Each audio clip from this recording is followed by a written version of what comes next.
It looks fake. A bird steps into the sunlight, and suddenly the forest explodes with color. Emerald, copper, electric blue, like someone just cranked saturation past 200%. No filters, no CGI. This is real. High in the cold Himalayan mountains, the Himalayan monal moves slowly across a mossy slope, each step catching the light differently, like a living prism wrapped in feathers. And here's the wild part.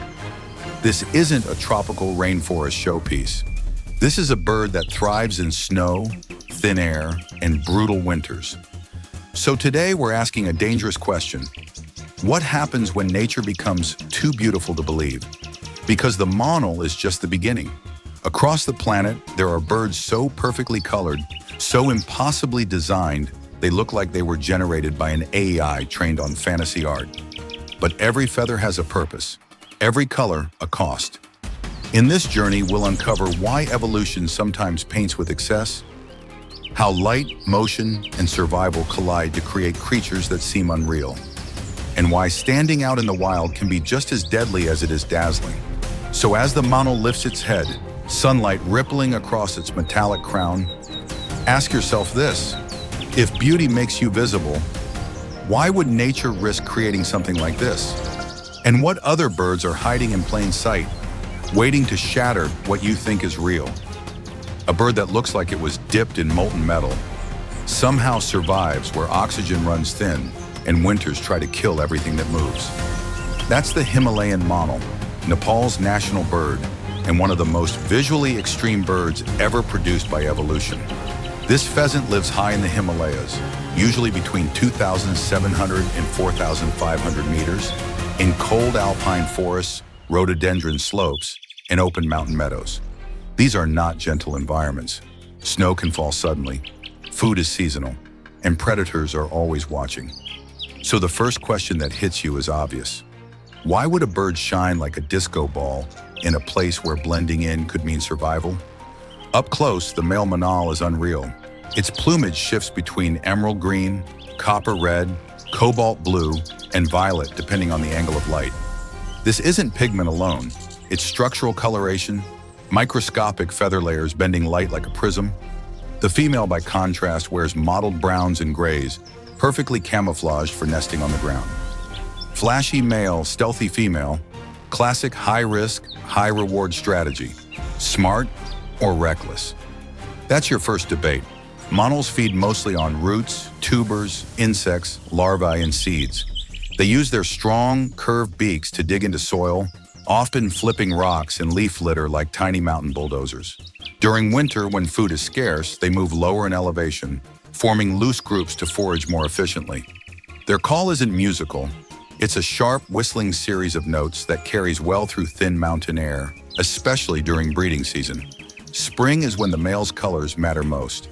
He displays by strutting, puffing his chest, and angling his body to catch maximum sunlight, turning himself into a living signal flare. But here's the twist. Those same colors that attract mates also attract predators like foxes, martens, and large raptors. Evolution didn't give him beauty for free, it charged interest. So is the Himalayan monal a masterpiece of survival, or a gamble that just happens to work? If standing out can get you killed, why does nature keep doubling down on color? And if this bird already looks unreal in frozen mountain light, wait until you see what happens when evolution pushes beauty even further in the next species. A bird with tail feathers longer than its own body chooses to live hidden in dark, dripping cloud forests. That's the resplendent quetzal, a species so visually extravagant it feels almost contradictory to its lifestyle. The quetzal lives in the montane cloud forests of Central America, especially in southern Mexico, Guatemala, Costa Rica, and Panama. These forests sit at mid to high elevations, wrapped in constant mist, where light filters through leaves in soft, broken beams. It's cool, wet, and dense. Not exactly the place you'd expect to find a bird glowing emerald green. Its plumage is built for that light. The male's feathers shimmer green, not from pigment, but from microscopic structures that reflect light, shifting from emerald to turquoise as it moves. The chest burns crimson red, and during breeding season, two elongated tail coverts stream behind him like ribbons, sometimes reaching over a meter long. The female is shorter-tailed and duller, but still unmistakably elegant. Again, flash versus function. Necessary or dangerously unnecessary. The quetzal's diet is surprisingly specific. It feeds mainly on wild avocados and other fruit, swallowing them whole and regurgitating the seeds later. In fact, many cloud forest trees depend on quetzals for seed dispersal. Without them, parts of the forest simply wouldn't regenerate. Add insects, small frogs, and lizards to the menu, and you've got a bird quietly holding the ecosystem together. Not bad for something that looks like fantasy art. Its call is soft and hollow, a low kyow or whup that echoes through foggy valleys. You often hear it before you ever see it, and breeding is just as discreet. Quetzals nest in rotting tree cavities, often excavated from old woodpecker holes, laying eggs deep inside darkness, despite their glowing appearance outside. Predators are real. Hawks, owls, and arboreal mammals all pose threats. And here's the twist. Quetzals don't do well in captivity. They stress easily, refuse to feed, and often die. Freedom isn't optional for this bird. It's biological. So here's the question. Is the resplendent quetzal beautiful because it's rare, or rare because beauty made survival harder? And if this is what evolution creates in mist and shadow, what happens when it turns color into pure spectacle in open light? A bird with neon blue skin, a crimson back, a yellow neck collar, and jet black wings lives on a tiny tropical island where nothing flashy survives for long. That's Wilson's bird of paradise, one of the most visually precise animals evolution has ever assembled. This species is found only on a few small islands off western Papua, Indonesia. Lowland rainforest is its entire world. Hot, humid, crowded with predators, and thick enough that sunlight barely reaches the forest floor, which immediately raises a question. Why would a bird evolve colors this loud in a place designed for hiding? The male is where things get extreme. His head is bald but not plain. The skin is a bright turquoise blue, crossed by a black double stripe that looks almost painted on. That color isn't feather pigment. It's structural skin coloration, produced by microscopic tissue layers that reflect light. His back is deep red, his wings velvet black, and his tail ends in two curled wires tipped with green discs. The female, meanwhile, is brown and camouflaged, built for survival, not spectacle. Beauty here is a one-sided risk. Worth it or not? Wilson's bird of paradise feeds mostly on fruit, especially figs, along with insects and small arthropods. It forages alone, moving quietly through the mid-canopy. Its voice is surprisingly sharp, short clicking notes and buzzing calls used to announce presence in dense forest where visibility is limited. Breeding season is where reality bends. The male clears a small patch of forest floor, removing every leaf and twig until the ground is bare. Then he performs. He hops, pivots, flashes his chest shield, raises his tail wires, and precisely angles his body toward the female.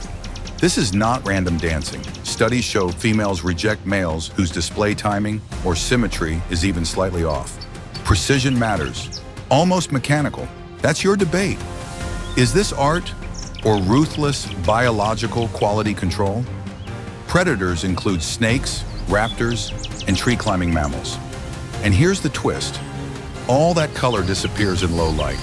In shade, the male turns nearly black. The neon only activates when sunlight hits at the right angle. Flash on, flash off. A living switch. So is Wilson's bird of paradise reckless, or one of evolution's most calculated designers? And if this bird already looks engineered rather than born, wait until you see what happens when courtship turns into full visual illusion in the next species. A small black bird walks onto the forest floor and suddenly turns itself into a floating, smiley face. No feathers missing, no digital trickery, just biology doing something that honestly feels illegal. This is the superb bird of paradise, and yes, the name is earned. It lives in the montane rainforests of New Guinea, usually at mid to high elevations, where moss coats everything and light barely reaches the ground. The environment is dark, cluttered, and unforgiving. Visibility is terrible, which makes the male's courtship display even more confusing and fascinating. Most of the year, the male looks almost boring. Velvety black feathers, compact body, easy to overlook. Then breeding season hits. He clears a small display court on the forest floor, removing every leaf and twig.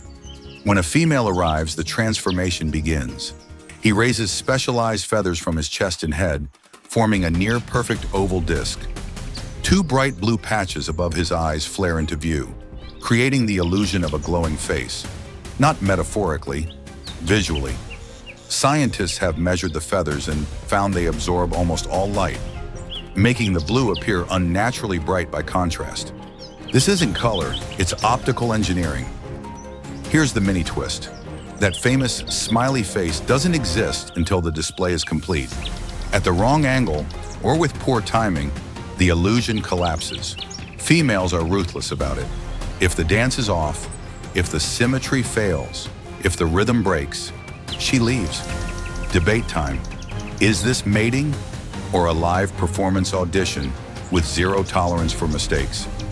The superb bird of paradise feeds mainly on fruit, insects, and small arthropods, foraging quietly in the understory.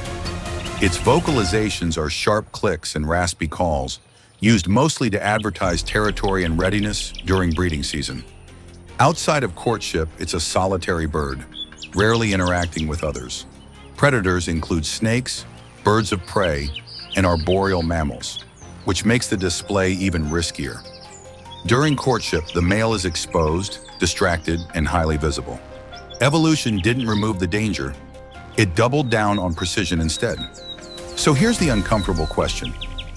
If survival favors efficiency, why does nature tolerate something this extravagant, this fragile, and this specific? And if a bird can turn darkness itself into part of its display, what happens when color stops being subtle altogether in the next species?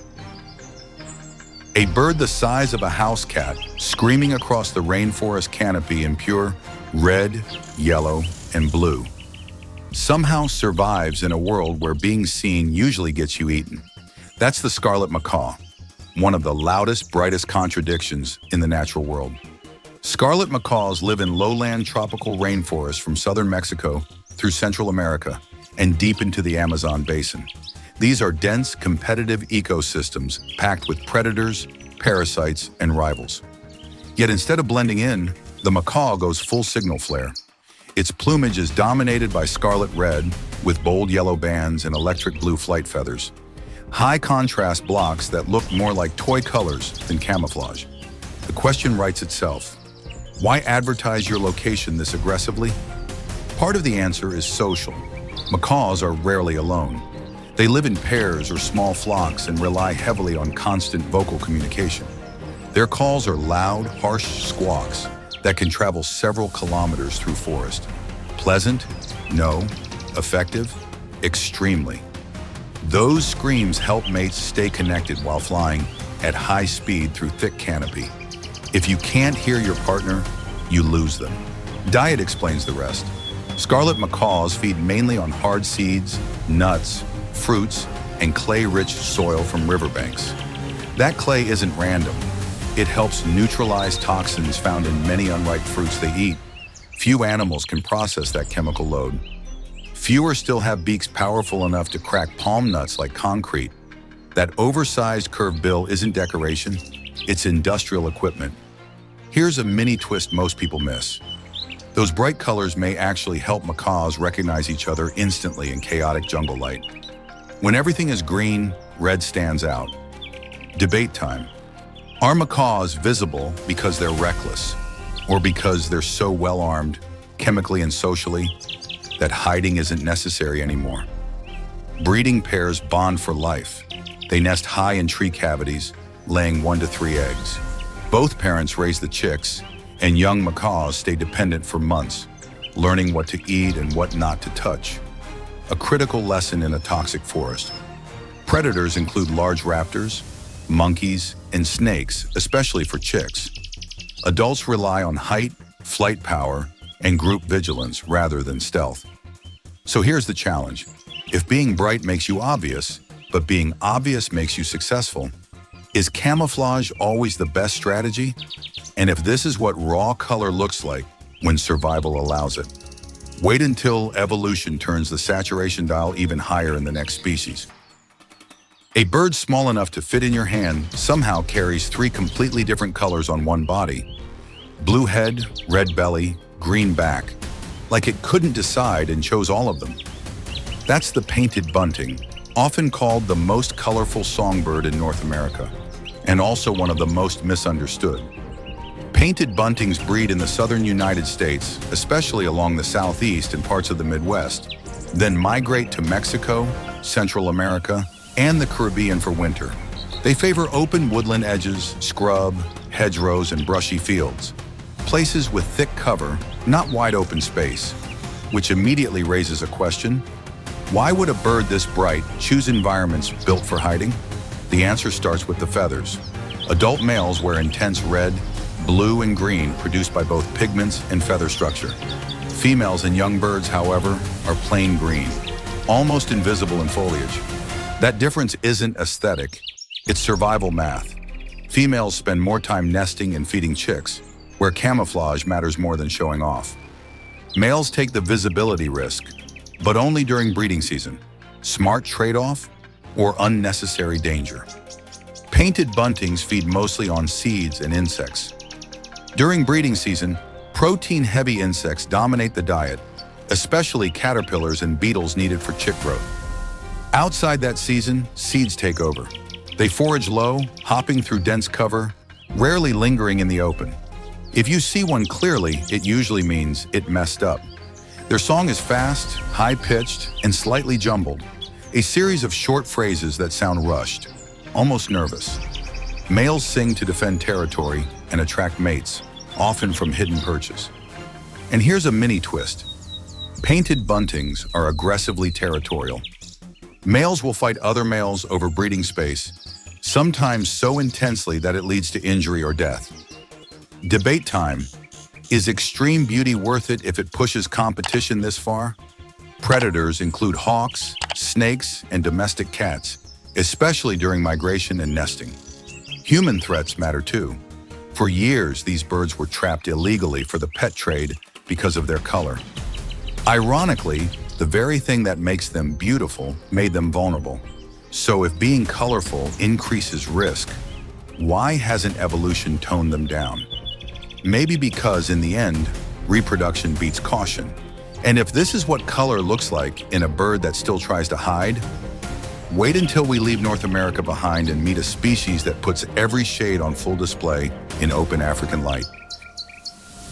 A bird launches from a dead tree, flips backward in midair, flashes turquoise, lilac, green, and electric blue, then lands like nothing happened. That's the lilac-breasted roller, one of Africa's most visually overloaded birds, and somehow one of its most effective hunters. This species lives across eastern and southern Africa, favoring open savannas, woodland edges, and grasslands dotted with acacia trees. These are bright, exposed landscapes with very little cover. Hiding isn't really an option here, which makes the roller's color scheme feel almost defiant. Lilac chest, turquoise belly, green crown, blue wings, cinnamon back. It's not camouflage, it's a billboard. But here's the practical side. Rollers are perch and pounce hunters. They sit still on high branches or poles, scanning the ground for movement. When they strike, it's fast and direct. Their diet includes large insects like grasshoppers and beetles, but also lizards, frogs, small snakes, and even rodents. That broad menu means they can survive where more specialized hunters fail. Flashy feathers, yes, but backed by adaptability. The roller's call is harsh and mechanical, a series of grating rack, rack, rack sounds often delivered in flight. During breeding season, males perform aerial displays that look almost reckless, diving, rolling, and twisting while calling loudly. That's where the name roller comes from. It's not showboating for fun. These displays signal territory ownership and physical fitness. Debate time. Is this performance confidence or unnecessary exposure to danger? Breeding pairs are monogamous during the season. They nest in tree cavities, termite mounds, or abandoned woodpecker holes, laying 2 to 4 eggs. Both parents defend the nest aggressively, even chasing off much larger birds. Chicks are fed whole prey, often stunned by repeated beak strikes before delivery.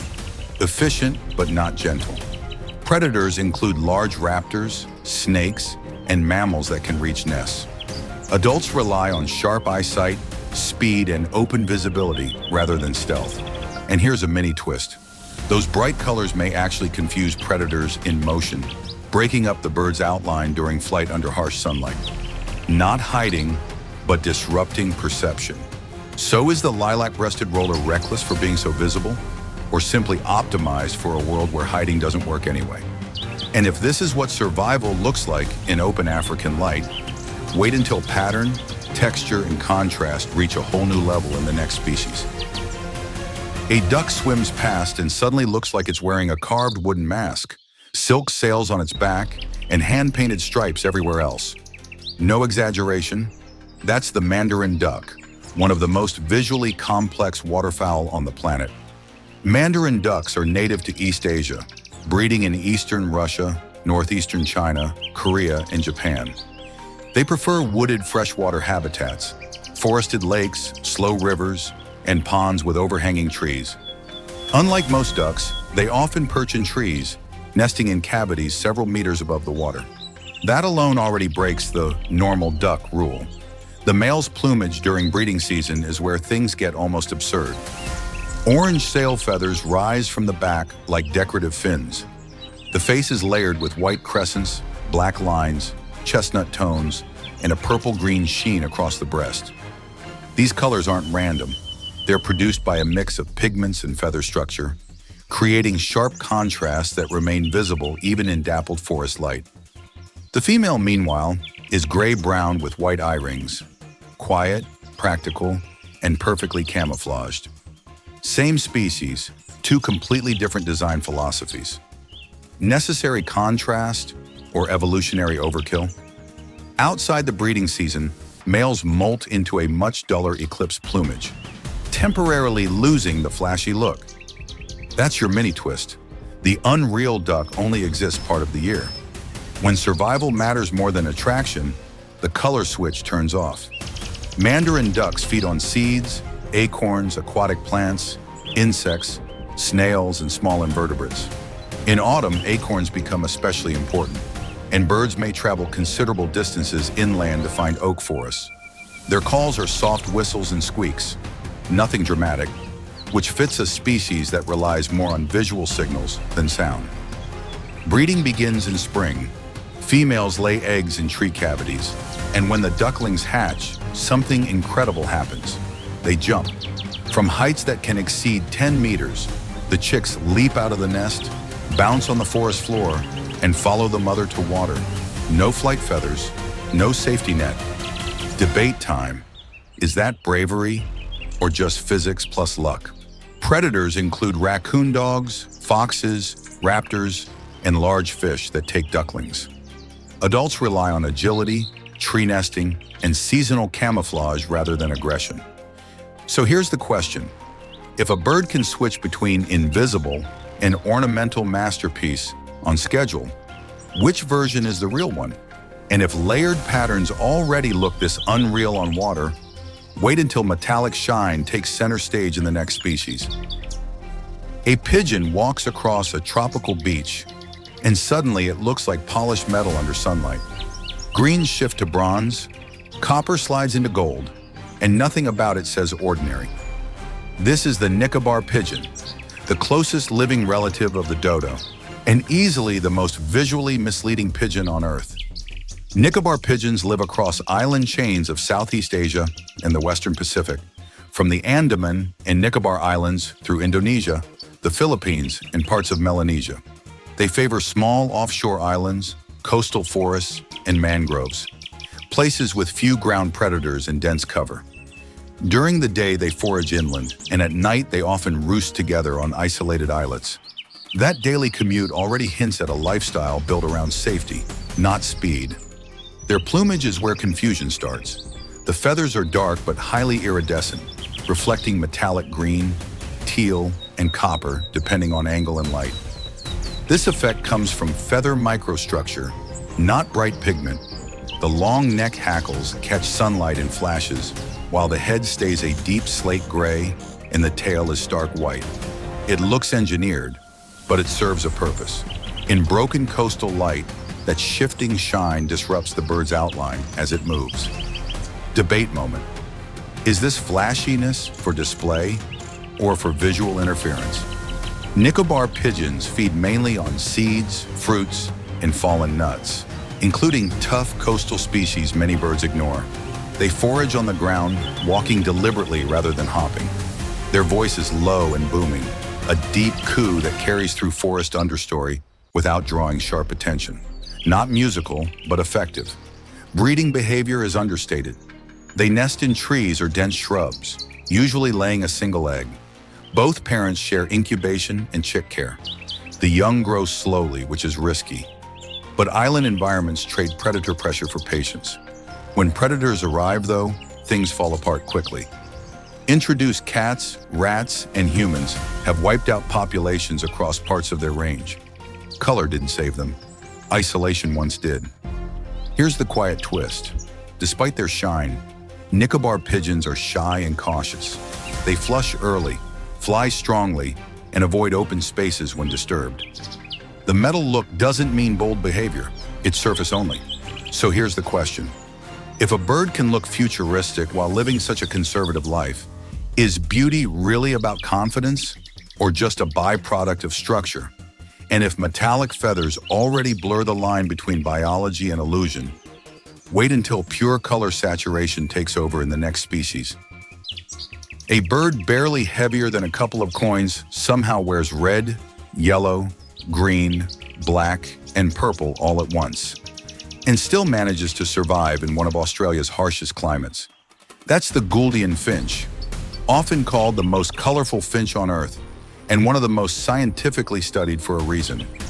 Gouldian finches are native to northern Australia, especially across savannas and open woodlands in the Kimberley Top End and Cape York regions.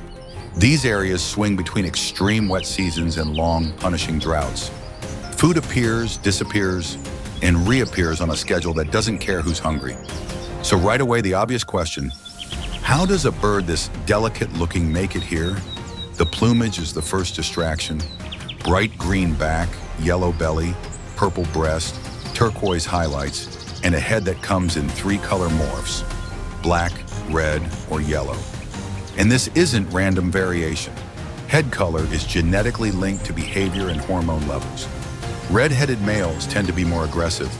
Black-headed birds are calmer and more cooperative. Same species, different personalities.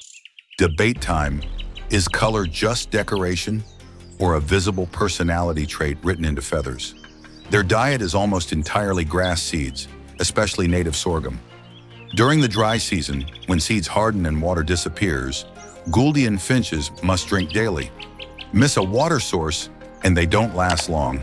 That's why they stay close to permanent water holes and move constantly in flocks, tracking seed availability with almost surgical timing. Their call is soft and high-pitched, a series of thin whistles that keep flock members connected without alerting predators. Loud birds get noticed. Gouldians prefer subtle coordination. Breeding begins late in the wet season, when food is most reliable. They nest in tree hollows, laying 4 to 8 eggs. Both parents feed the chicks, regurgitating partially digested seeds. Efficient, repetitive, relentless. Predators include snakes, raptors, and goannas that raid nests. But the biggest threat isn't teeth or talons, it's habitat change. Altered fire regimes and overgrazing have reduced grass seed diversity, pushing Gouldian finches into decline. Their colors didn't fail them, their timing did. Here's the twist. In captivity, Gouldian finches thrive. In the wild, they struggle. Beauty wasn't built for safety, it was built for balance.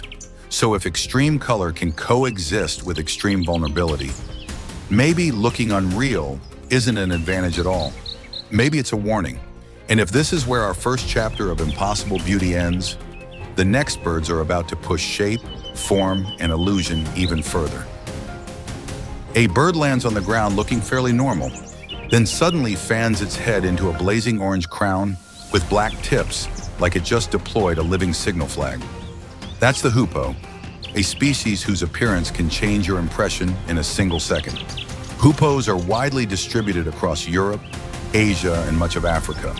They prefer open landscapes with short grass, farmland, savannas, and woodland edges, places where the soil is exposed and easy to probe. This bird is built for the ground. Long legs, a long curved bill, and a slow, deliberate walking style make it look more like a foraging machine than a flyer. That bill is the key. Hoopoes feed mainly on insects and their larvae, beetles, crickets, ants, caterpillars, and especially soil-dwelling prey like grubs. They push the bill deep into the ground, feel for movement, then extract prey with surprising accuracy. No digging frenzy, no chaos, just methodical probing. Their tongue is short, so they often toss food into the air and catch it to swallow properly. Clumsy looking, but effective. Their call is unmistakable, a low, hollow hoo-poo, hoo-poo, hoo-poo, repeated slowly and evenly. It carries far across open land without sounding aggressive. That sound is used mostly during breeding season to mark territory and attract a mate. Simple, steady, and confident. Debate moment. Is subtle communication more powerful than loud display? The crest is where things get interesting. Most of the time, it stays folded and barely noticeable. But when the hoopoe is excited, alarmed, or displaying, the crest fans open dramatically. It doesn't just look impressive. It changes the bird's perceived size and outline, potentially startling predators or rivals. Flash on, flash off. A visual tool, not a constant costume. Breeding behavior comes with a twist most people don't expect. Hoopoes nest in cavities, tree holes, walls, rocks. And during nesting, the female and chicks produce a strong, foul-smelling secretion from a gland near the tail. It smells like rotting meat. This isn't an accident. That odor deters predators and parasites. Clean-looking bird, dirty defense strategy. Worth it or too much? Predators include raptors, foxes, snakes, and large mammals. Hoopoes rely on vigilance, flight bursts, and that sudden crest display rather than camouflage or aggression. So here's the question. If a bird can switch from plain to spectacular in an instant, which version do predators believe? And if visual surprise already works this well, wait until long legs and impossible posture push the illusion even further in the next species. A bird walks through the grass like it's late for a meeting, then suddenly stomps a snake to death. Not swoops, not dives, walks. That's the secretary bird, a raptor that hunts on foot and looks like it escaped from a concept artist's desk. This species lives across sub-Saharan Africa, favoring open savannas, grasslands, and lightly wooded plains. These are wide, exposed environments where hiding isn't really an option. So instead of flying low and ambushing prey, the secretary bird does something unusual for a bird of prey. It patrols. Long legs, upright posture, steady pace. An adult can walk more than 20 kilometers in a single day, scanning the ground with calm, forward-facing focus. The obvious question, why hunt like a land animal when you have wings? The answer is in the legs. Those long, crane-like limbs aren't just for show. They're powerful weapons. Secretary birds kill prey by stamping, delivering rapid, precise kicks strong enough to crush skulls or sever spinal cords. Snakes, including venomous cobras and adders, are common targets. So are rodents, lizards, frogs, insects, and small birds. Debate moment. Is this still a bird of prey or a feathered kickboxer? Its appearance only adds to the confusion. Pale gray body, black flight feathers, white thighs, and a crown of stiff black quills at the back of the head, often compared to pens tucked behind a clerk's ear, which is how the bird got its name. The face is bare and orange, with heavy lashes that give it a permanently serious, almost judgmental expression. Functional, too. Bare skin helps regulate heat during long ground hunts. Despite the terrestrial lifestyle, secretary birds still rely on flight. They soar to spot prey, escape danger, and reach nests. Breeding pairs build massive stick nests high in isolated trees, often reused and expanded year after year. Females lay 1 to 3 eggs, and both parents feed the chicks, delivering whole prey items. Growth is slow. Chicks stay dependent for months. Risky, but necessary for a bird that needs time to master those lethal kicks. Their vocalizations are low croaks and grunts, rarely dramatic. Communication relies more on posture and movement than sound. Predators are few for adults, but eggs and chicks are vulnerable to crows, eagles, and mammals. Habitat loss, however, is the real threat. As grasslands shrink, the walking hunter runs out of room. So here's the challenge. If evolution already gave you wings, why abandon the air and take the fight to the ground? And if a bird can rewrite what a raptor looks like this completely, what happens when illusion turns into sheer size and intimidation in the next species? A bird that looks like it's dragging 2 painted carpets through the forest somehow chooses to live on the ground in some of the densest forests in Southeast Asia. That's the crested argus, a pheasant whose tail alone seems to ignore every rule of practicality.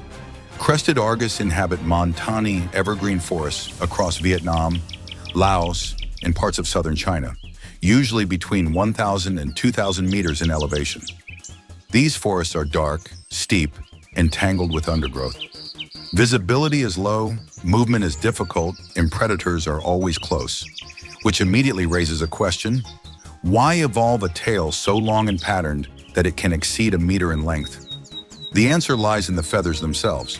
What looks like a tail is actually a pair of massively elongated wing feathers covered in hundreds of eye-like spots, each one precisely aligned. These patterns are not random. Studies show that females judge males based on symmetry, spacing, and condition of these eyes. Any damage, unevenness, or missing sections can mean rejection. Debate moment. Is this extreme precision a sign of genetic quality or an unfair standard set by sexual selection? Most of the time, the crested argus is surprisingly quiet and cautious. Its plumage outside of display is earthy brown and gray, blending well with leaf litter. It feeds mainly on fallen fruits, seeds, shoots, insects, and small invertebrates, foraging slowly along forest floors. Movement is deliberate. Running is rare. Flying is possible, but limited and usually used only to escape immediate danger. Its vocalizations are deep, haunting calls that carry long distances through forested valleys, especially during the breeding season. Males call repeatedly from fixed locations, advertising territory and readiness without needing to be seen. Sound first, vision later. Efficient, given the environment. When a female approaches, everything changes. The male clears a display court, then slowly fans those enormous feathers into a curved wall around her, forming a visual tunnel of eye spots. He pivots carefully, adjusting angle and distance so the pattern appears continuous and immersive. One misstep, and the illusion breaks. This isn't just showing off. It's controlled presentation under pressure. Predators include clouded leopards, large snakes, and raptors. Chicks are especially vulnerable, relying on camouflage and stillness rather than speed. Habitat loss and hunting have pushed the species into decline. Big feathers don't help when forests disappear. So here's the uncomfortable question. If survival favors efficiency, why does evolution allow something this excessive to exist at all? And if illusion already stretches this far on the forest floor, wait until raw power and intimidation take over in the next species. A shadow moves through the canopy, and suddenly the forest goes quiet. Not because it's night, but because something at the top of the food chain just arrived. That's the harpy eagle, one of the most powerful raptors on Earth, and easily one of the most intimidating birds ever built.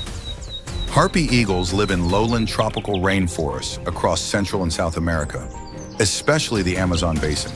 They depend on large, continuous tracts of mature forest with tall, emergent trees. This is a canopy world, layered and vertical, where speed matters less than strength and precision. And that's exactly what this eagle specializes in. Physically, the harpy eagle is extreme. Adults can weigh up to 9 kilograms, with females significantly larger than males. The wings are broad but relatively short for an eagle, designed not for soaring long distances, but for maneuvering between trees. The legs are thick, muscular, and end in talons the size of a grizzly bear's claws, among the largest of any living bird. Debate moment. When your feet are weapons, do you even need speed? The feathered crown on its head forms a raised crest that can be lifted when the bird is alert or stressed, making the face appear larger and more aggressive. Combined with forward-facing eyes and a heavy hooked bill, the harpy eagle has a stare that feels almost mammalian. Not decorative, functional intimidation. Its diet explains everything.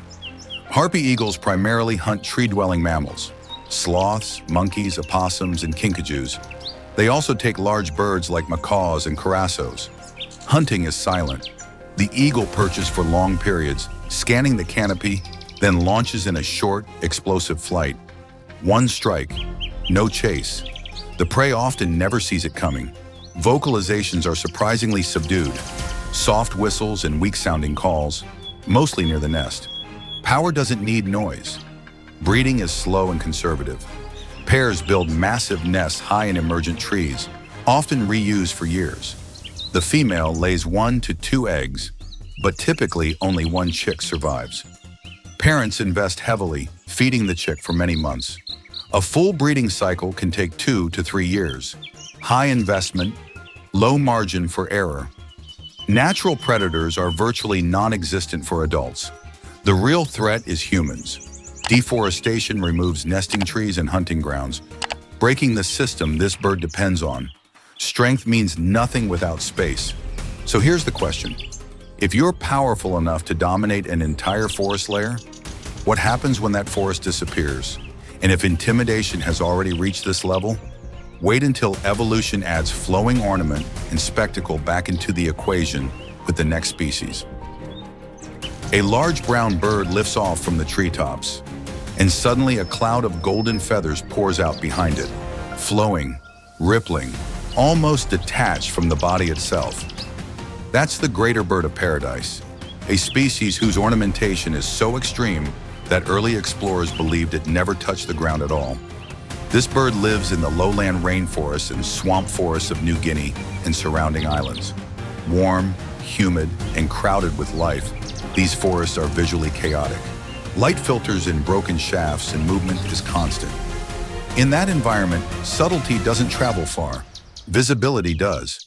And the greater bird of paradise has solved that problem by turning its body into motion. Most of the year, the bird looks fairly ordinary. The body is chestnut brown, the wings broad, the posture upright. Then breeding season arrives. Adult males grow long flank plumes, soft filament-like feathers colored bright yellow at the base, fading to pale golden white.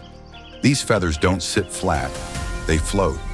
When the bird moves, they respond instantly to air and light, creating exaggerated motion even when the body barely shifts. Debate moment. Is this about color or about controlling attention through movement? The male also has an emerald green throat shield that flashes when angled toward light, and a pair of tail wires that curve outward behind him. Females are plainer and slightly smaller, built for camouflage and nesting rather than display. Again, the pattern repeats. Risk concentrated in one sex, survival spread across the other. Greater birds of paradise feed mainly on fruit, especially figs, along with insects and small invertebrates. They forage high in the canopy, often alone. Their calls are loud, nasal, and far-carrying, harsh squawks mixed with metallic clicks, used to advertise presence long before a display begins. Breeding behavior is highly structured. Males gather at traditional display trees, forming loose leks. Each male defends a small perch and performs when females arrive.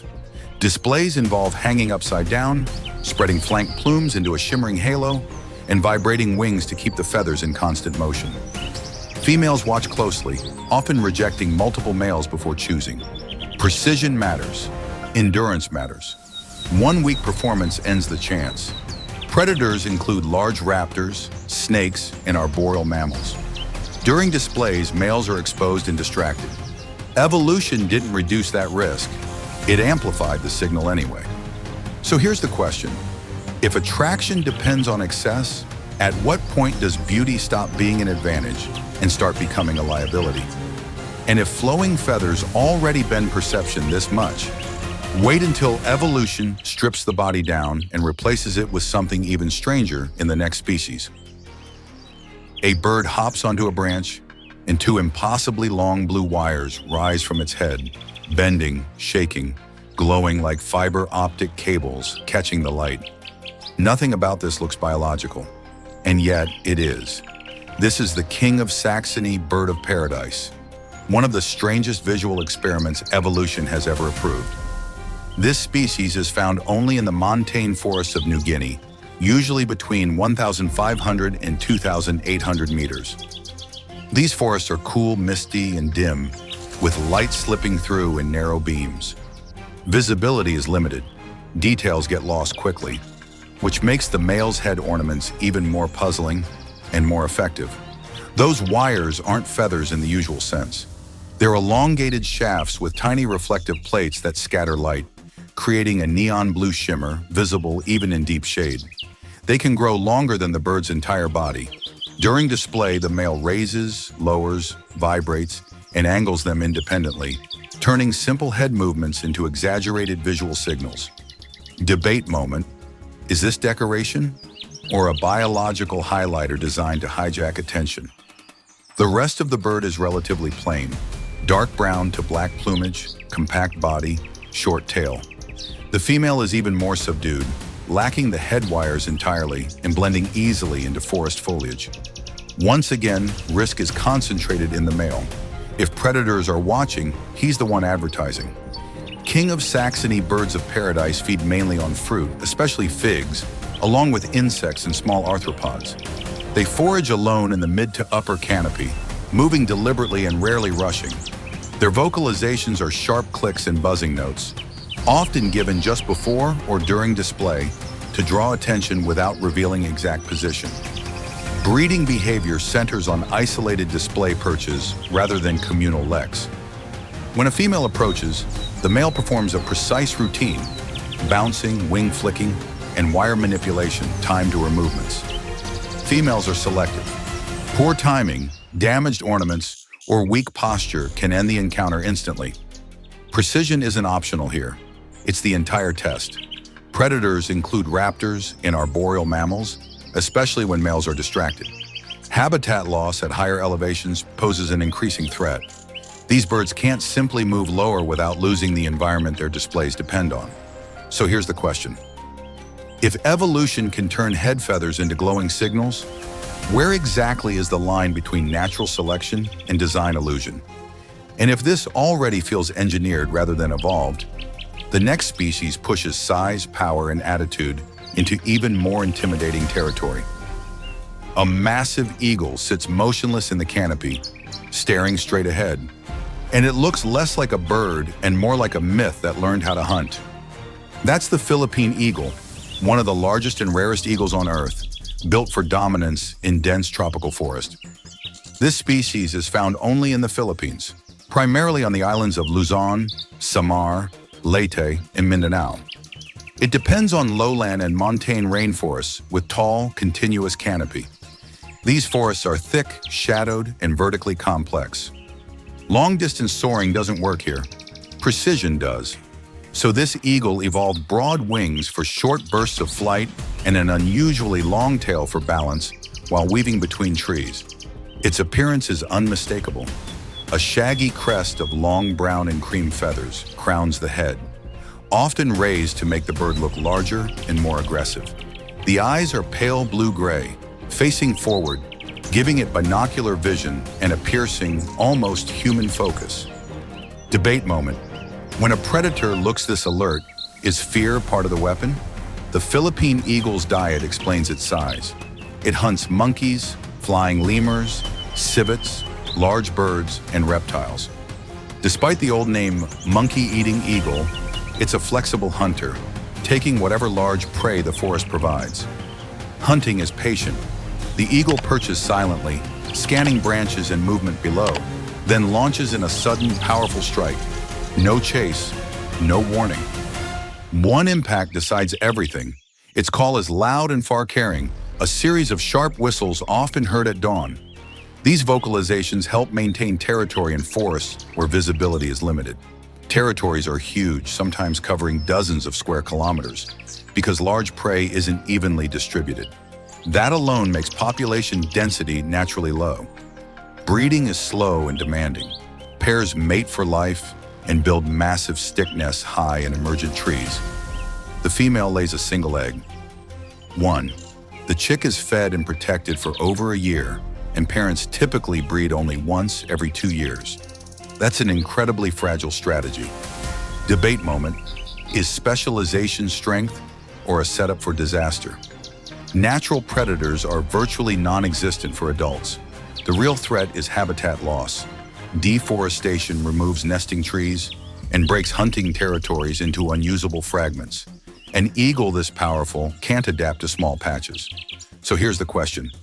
If evolution builds a predator this perfect for one environment, what happens when that environment disappears? And if intimidation and size have reached their limit here, the next species flips the script completely, trading menace for purity, silence, and ice-white precision.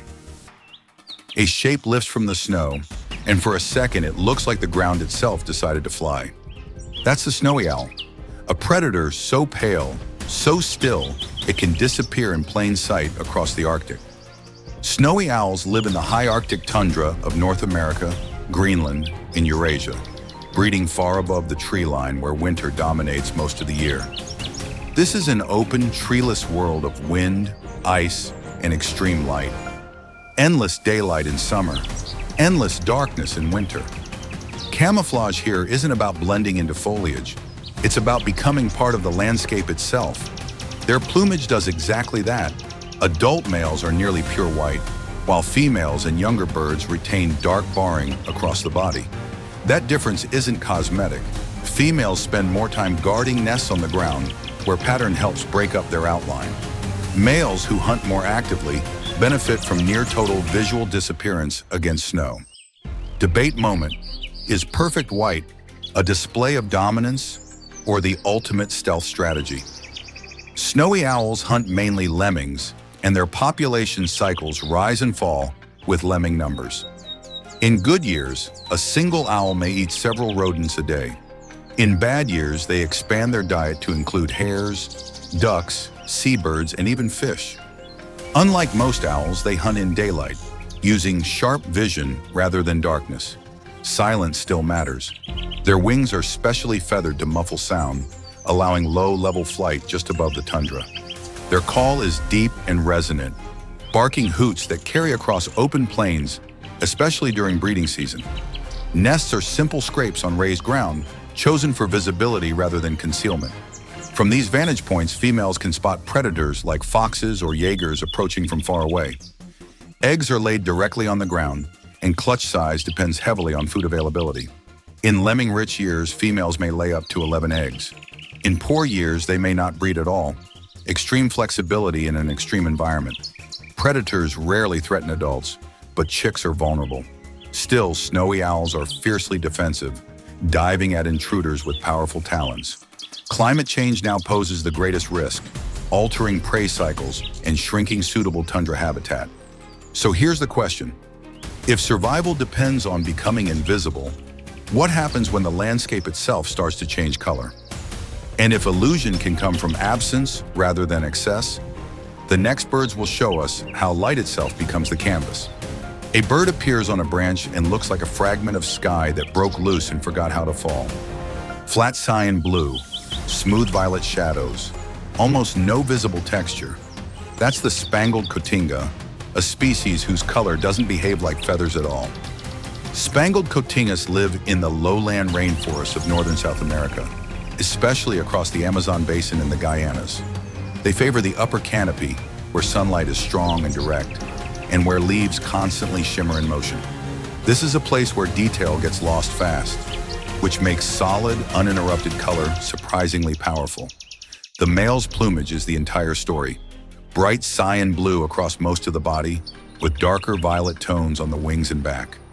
The color is produced largely by feather microstructure rather than pigment, reflecting light in a way that looks almost artificial. There's very little patterning, no stripes, no spots, just blocks of color so smooth they feel rendered. The female, meanwhile, is brownish and mottled, blending into foliage almost perfectly. Once again, display versus survival.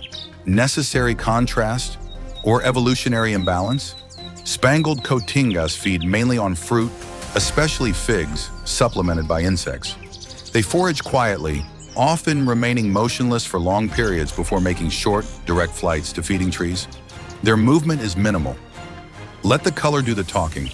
Their call is low and simple, a deep, hollow note repeated at intervals, more felt than heard in the canopy air. Breeding behavior is subtle compared to the visuals. Males display alone from exposed perches, relying on color and posture rather than complex dances. Females approach, assess, and leave. There's no pair bonding, no shared nesting. After mating, the female alone builds a small nest and raises the chick. High investment on one side, zero on the other. Debate moment. Is this efficiency or imbalance taken too far? Predators include raptors and arboreal snakes. That solid blue, which looks so bold to us, can actually flatten the bird's shape against bright sky when viewed from below.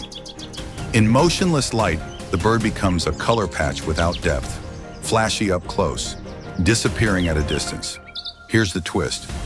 This species isn't loud, aggressive, or territorial in the way you'd expect from something so visually dominant. It's cautious, quiet, and surprisingly easy to miss if you aren't looking directly at it. So if a bird can look like a digital artifact while behaving like a ghost, what does visibility really mean in the wild? And if color can erase depth instead of adding it, the next species takes brightness into a completely different wavelength. A bird flashes through the canopy like a drop of neon ink, and then it's gone. Not purple the way flowers are purple, but electric, almost glowing, like the color itself is emitting light. That's the purple honey creeper, a species whose appearance feels less biological and more like a lighting effect. Purple honey creepers range from southern Mexico through Central America and much of northern South America, especially in tropical lowland forests, forest edges, and plantations. They spend most of their time high in the canopy, where sunlight is harsh, angles are extreme, and contrast decides what gets noticed, which makes one question unavoidable. How does a bird this bright avoid being seen by everything? The male's plumage is an intense violet blue produced almost entirely by structural coloration. The feathers scatter light in a way that amplifies blue wavelengths, creating a sheen that looks different with every movement. Add the bright yellow legs and curved black bill, and the bird looks almost outlined. The female tells a completely different story, greenish with dull blue hints, designed to vanish among leaves. Same species, opposite survival strategies. Fair trade, or a risky split. Their diet explains the name. Honey creepers feed heavily on nectar, using that slender, down-curved bill to reach deep into flowers. But nectar alone isn't enough. They also take fruit, spiders, and insects, switching food sources constantly depending on availability. That flexibility keeps them moving. You rarely see one stay still for long. Fast in, fast out. If you blink, you miss it. Their calls are thin, high-pitched chips and whistles, used mostly to stay in contact while foraging. No long songs, no performances, just efficient communication in a noisy canopy. Breeding behavior is equally practical. Females build small cup nests, often well hidden, and raise the chicks alone. Males may defend feeding territories, but don't help much beyond mating. Debate moment. Does extreme beauty excuse minimal responsibility? Predators include hawks, snakes, and arboreal mammals. The honey creeper's defense isn't strength or aggression. It's speed and unpredictability. That glowing color, which looks so obvious up close, can blur into flashes when the bird moves through sunlit leaves, making tracking difficult. Here's the twist. In shade, that electric purple collapses into dark blue, almost black. The glow turns off. What looks impossible in sunlight becomes ordinary in shadow. So is the purple honey creeper truly loud, or just perfectly tuned to when light decides to cooperate? And if color itself can switch on and off like this, the next species doesn't just reflect light, it wears every color at once. A bird streaks overhead like a flying color chart. Blue head, green wings, yellow chest, red belly. Every primary hue present in arguing for attention at the same time. That's the rainbow lorikeet, a parrot that looks loud even when it's standing still, and somehow thrives in places most birds avoid. Rainbow lorikeets are native to eastern and northern Australia and parts of nearby islands. They occupy coastal forests, woodlands, mangroves, and increasingly, cities. Parks, gardens, street trees. If flowers are blooming, lorikeets will find them. This isn't a quiet lifestyle.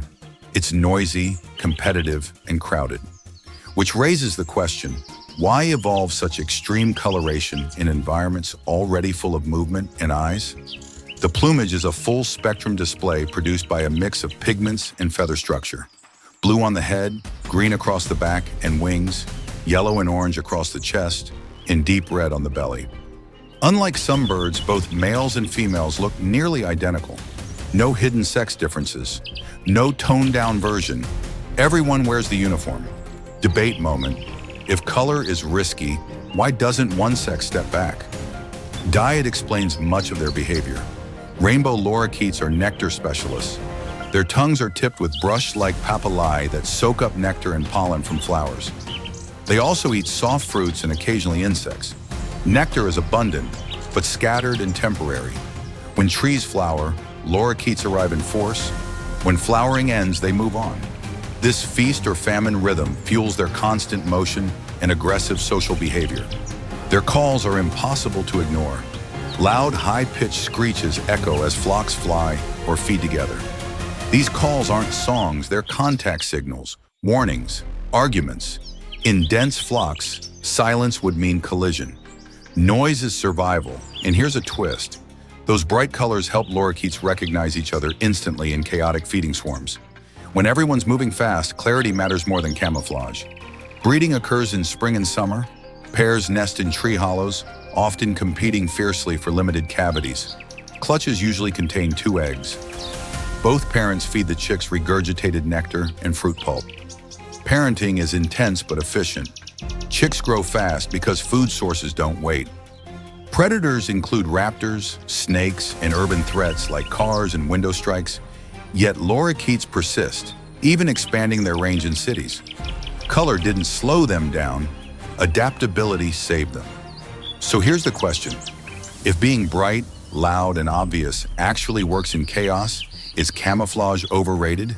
And if wearing every color at once still isn't the limit, wait until shape, motion, and ornament combine in even stranger ways in the next species. A bird sits perfectly still on a branch, tail hanging straight down, and at the end of that tail, 2 bare shafts swing like pendulums, tipped with blue feathers shaped like spoons. It looks decorative, it looks unnecessary, and yet it's one of the most deliberate designs in the bird world. This is the turquoise-browed motmot. Motmots live across Central America and parts of Mexico, favoring dry forests, woodland edges, and scrubby open areas rather than dense rainforest. These habitats are bright, dusty, and full of visual noise. Light is harsh, shadows are sharp. Anything that moves gets noticed quickly, which makes the motmot's behavior puzzling. It often stays still for long periods, almost inviting attention. The plumage is bold, but controlled. A turquoise-blue brow runs across the face like a painted stripe, bordered by black, with green body feathers and chestnut tones on the wings. The head is large, the bill heavy, built for taking insects, spiders, small lizards, and even frogs. This bird is an ambush feeder. It watches, it waits, then it strikes with a short, direct lunge. No long chases, no wasted motion. And then there's the tail. Young motmots actually peck off parts of their own tail feathers as they grow, creating the bare shafts and spatula-shaped tips. This isn't damage, it's intentional. Scientists believe the tail acts as a visual signal, swinging side to side in a behavior called tail wagging. That movement may signal awareness to predators, a way of saying, I see you, don't bother. Debate moment. Is that confidence or bluff? Their call is deep and resonant, a low hoot that echoes through dry forests, often repeated at dawn and dusk. It's not complex, but it carries well in open terrain. Breeding pairs nest in burrows dug into earthen banks or flat ground. Another unexpected choice. Instead of trees, they go underground.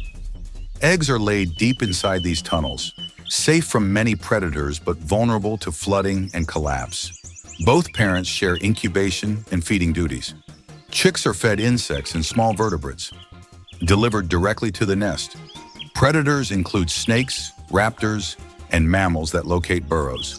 The motmot's defense isn't aggression, it's awareness and signaling. Here's the twist. That bizarre tail, which looks like pure ornament, may reduce attacks by making the bird's movements predictable and controlled, rather than panicked.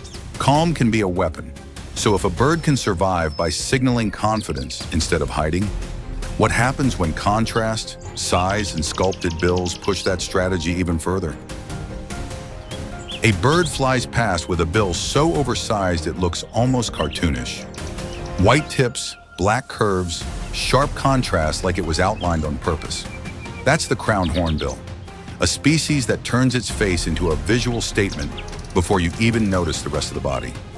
Crowned hornbills live across eastern and southern Africa, especially in woodland, savanna, and forest edge habitats. These are mixed landscapes, open enough for visibility, dense enough for ambush predators. Sound and shape matter here more than fine detail, and hornbills understand that better than most birds. The bill is the centerpiece. Long, heavy, and sharply contrasting, it's built for versatility rather than brute force. Crowned hornbills feed on a wide range of food: insects, spiders, small reptiles, fruit, seeds, and occasionally small mammals or birds. They forage deliberately, hopping along branches or the ground, using the bill to probe, grab, and toss food before swallowing. That exaggerated shape also plays a role in display and recognition. Debate moment: is the bill mainly a tool or a billboard? Their plumage is relatively restrained by comparison. Dark body feathers, white belly and tail markings, and subtle patterning that doesn't compete with the bill for attention. The head and face carry the contrast. The body stays functional. It's visual hierarchy in feather form. Vocalizations are loud, rhythmic, and unmistakable.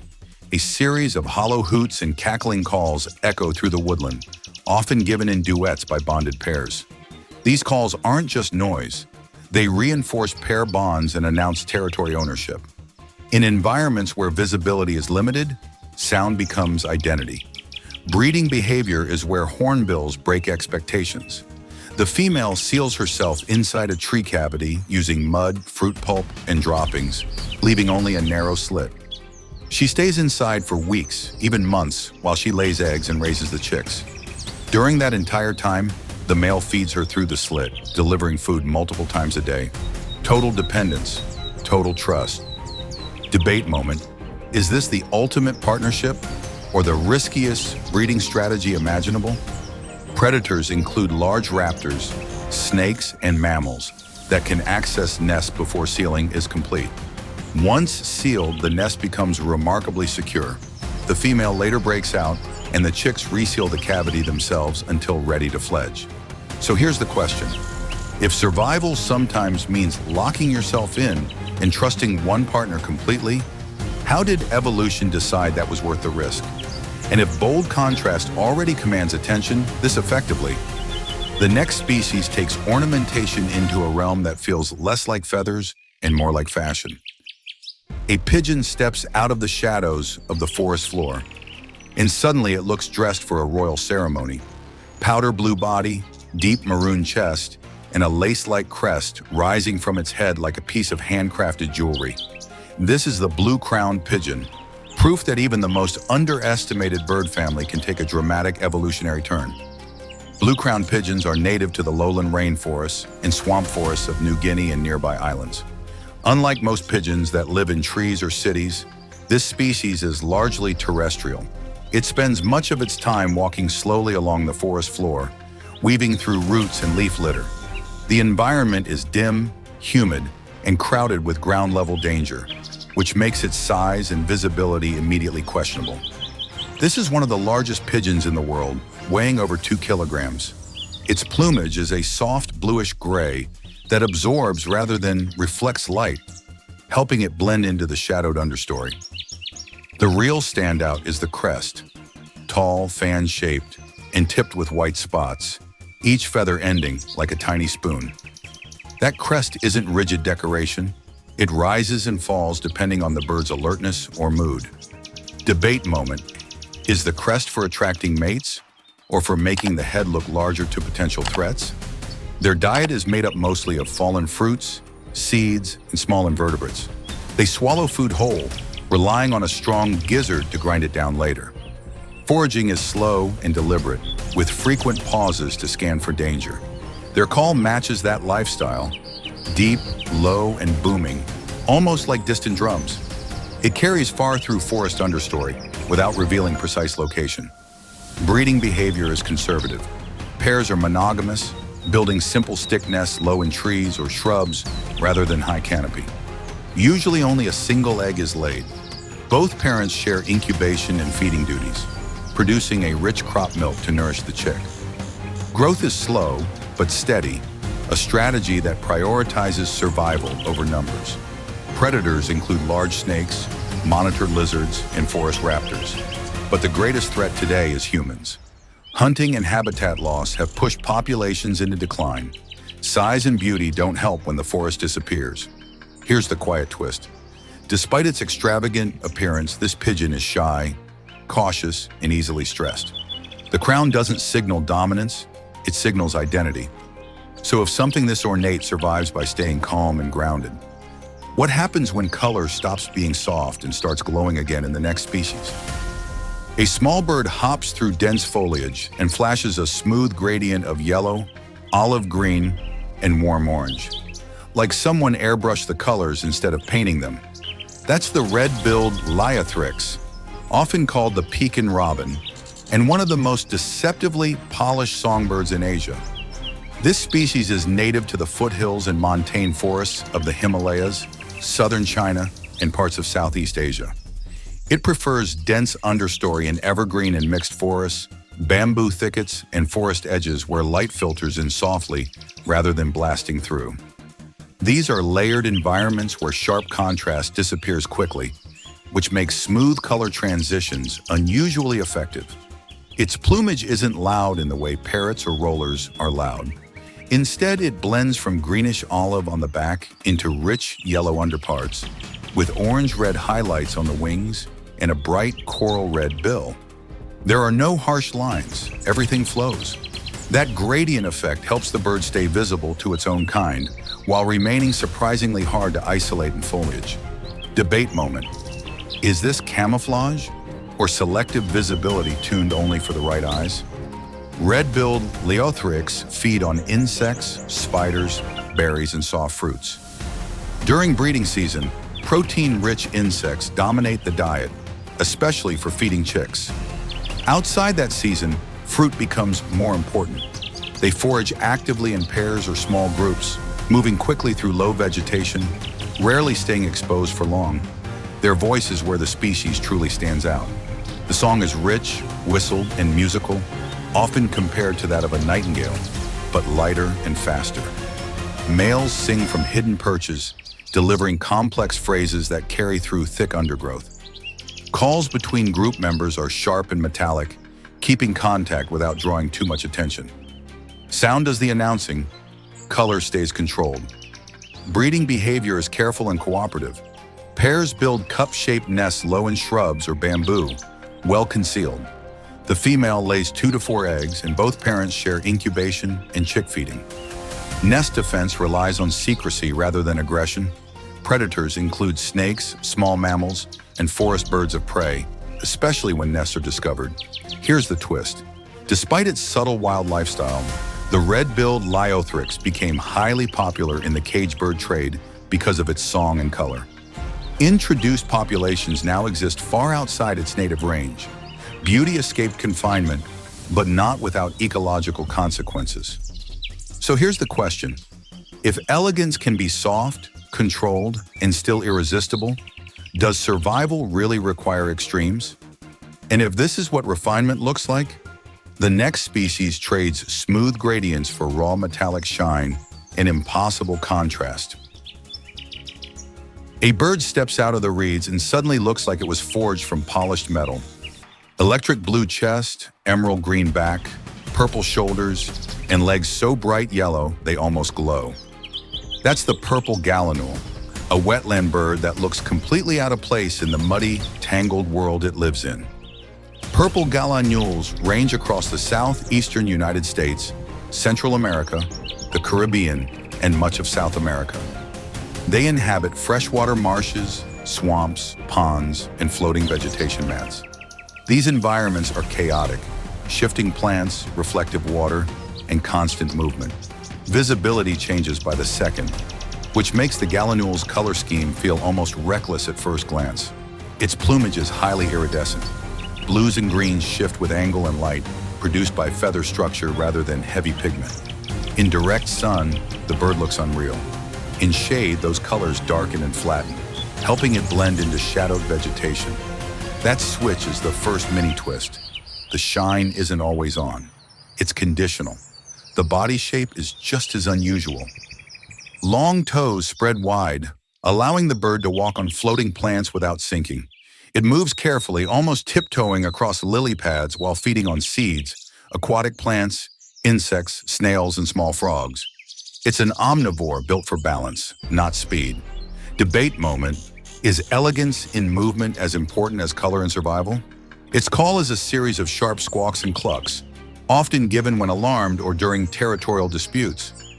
Purple gallinules are surprisingly aggressive, chasing rivals and even attacking intruders much larger than themselves. Despite the flashy look, this bird doesn't rely on intimidation alone. It relies on confidence and quick reactions. Breeding behavior is flexible. Pairs build floating nests anchored to vegetation, often just above the waterline. Females lay 5 to 10 eggs, and both parents share incubation and chick care. Chicks are precocial, leaving the nest soon after hatching and navigating floating plants almost immediately. Predators include alligators, snakes, raptors, and large fish. Falling into the water at the wrong moment can be fatal. Here's the quiet twist. Purple gallinules are strong flyers and excellent dispersers. After storms, individuals sometimes appear hundreds of kilometers outside their usual range. Bright, bold, and unexpectedly mobile. So here's the question. If a bird can wear metallic color and still vanish when light shifts, is brilliance really a liability? And if wetland light can turn metal into shadow, the next species turns color into something even sharper and more explosive. A flash of neon blue slices across the water.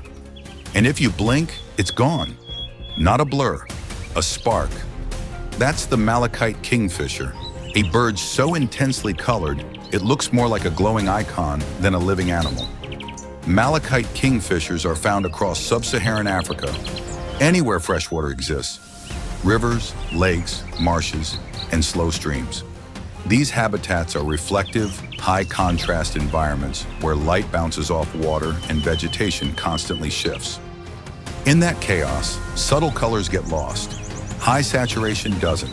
Its plumage is dominated by electric blue and turquoise, produced by structural coloration that reflects light with extreme efficiency. The back and wings glow blue, the underparts burn orange copper, and the bill is long, straight, and jet black, built for precision strikes. Despite the brightness, the bird is small, barely larger than a sparrow. That size matters. It allows quick acceleration and tight control when diving. The malachite kingfisher hunts from low perches, hovering briefly before plunging headfirst into water. Fish make up most of the diet, along with aquatic insects and crustaceans. The strike is fast, direct, and shallow. No dramatic splash. It grabs prey crosswise, returns to the perch, and beats it against the branch to subdue it. Efficient, repetitive, unforgiving. Debate moment. Is speed more important than power when hunting in tight spaces? Its call is sharp and piercing, a high seat, often given during flight. Not melodic, but effective at cutting through ambient wetland noise. Breeding pairs dig nesting tunnels into riverbanks, sometimes more than a meter long. Eggs are laid deep inside, safe from most predators. Both parents share incubation and feeding duties, delivering fish one after another in relentless cycles. Predators include larger birds, snakes, and mammals that locate nesting banks. Adults rely on vigilance and explosive flight rather than camouflage. And here's the mini twist. That neon blue, which looks blinding to us, can actually blend with water reflections when viewed from above, flattening the bird's shape against the surface. So here's the question. If extreme color can act as both signal and disguise, is visibility really about brightness or about context? And if this much color fits on something so small, the next species turns contrast and shape into pure graphic design. A bird hops into a shaft of forest light, and suddenly the cave wall looks like it started glowing orange. Not red, not yellow. Pure, saturated orange, wrapped into a perfect half-moon crest that hides the beak entirely. That's the Guyanan cock of the rock, a bird whose face looks less evolved and more designed. This species lives in the rainforests of northern South America, especially across the Guianas and parts of the Amazon basin. It favors rocky ravines, cliffs, and cave-like outcrops near forest streams. These places are dark, humid, and enclosed, environments where light arrives in short, dramatic bursts. And that's exactly where this bird performs best.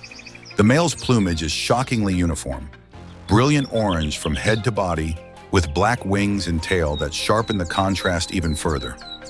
That oversized crest isn't fluff. It's a rigid structure made of specialized feathers, forming a smooth disc over the face. From the front, the eyes nearly disappear. From the side, the profile looks unreal. Debate moment. Is this meant to attract or to overwhelm? Females are a completely different story. Brownish gray with fine barring, perfectly camouflaged against rock and leaf litter. Same species, opposite visibility. The male absorbs risk, so the female doesn't have to. Sexual selection at its most unbalanced. Cock of the rocks feed mainly on fruit, especially berries and small drupes, supplemented by insects. They forage quietly in the understory, but feeding isn't the main event. Display is.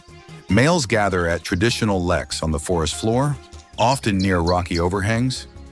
Each male defends a small display spot and performs short hops, wing flicks, and head bobs, flashing that crest repeatedly. Females watch, evaluate, and leave. No pair bonds, no shared parenting. Performance determines everything.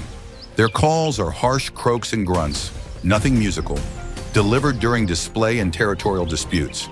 The sound doesn't charm, the color does. Predators include raptors, snakes, and mammals, especially when males are distracted during lekking. Here's the twist. Despite that blinding color, the bird almost disappears in deep shade. Without direct light, orange dulls fast. The display only works when lighting cooperates. Timing matters as much as color. So here's the question. If beauty depends entirely on being seen at the right moment, is it still beauty or just controlled exposure? And if evolution is willing to turn a bird into a glowing icon, the next species stretches form even further, turning feathers into impossible ribbons.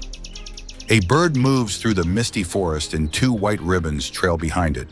Impossibly long, weightless, drifting like loose strands of silk caught in slow motion. They don't look attached. They don't look practical. And yet they belong to the ribbon-tailed Astrapia, a bird whose tail rewrites the limits of form.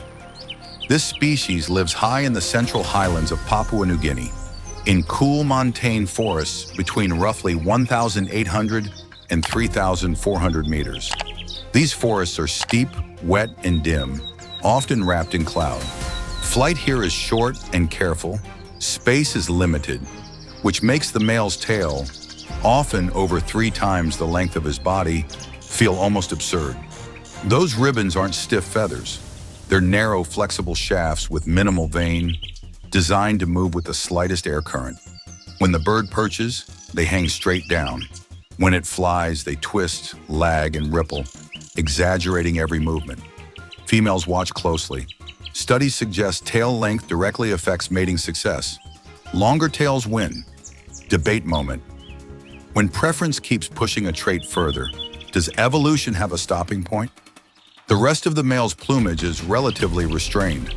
Glossy black with subtle green and purple iridescence on the head and chest. The female, again, is brown and camouflaged, built for nesting and survival.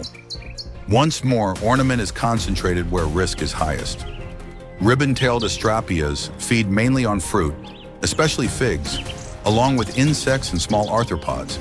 They forage alone or in small groups, moving deliberately through the mid to upper canopy. Despite the tail, they are capable flyers, but maneuvering costs energy. Strong winds, rain, or dense branches can damage the ribbons, and broken tails reduce mating success for an entire season. Their calls are simple whistles and rasping notes, not elaborate songs. Visual display does the heavy lifting. During courtship, the male positions himself above the female, so the ribbons hang directly in her view, forming vertical lines that frame his body. It's controlled placement, not random excess. Predators include raptors and arboreal mammals. That tail is a liability when escaping quickly, and damaged feathers take time to regrow. Evolution didn't remove the danger, it accepted it. So here's the question. If success depends on carrying something that actively makes survival harder, why hasn't selection pulled the trait back? And if feathers can turn into flowing lines that defy function? The final species pushes color and contrast into one last electric statement.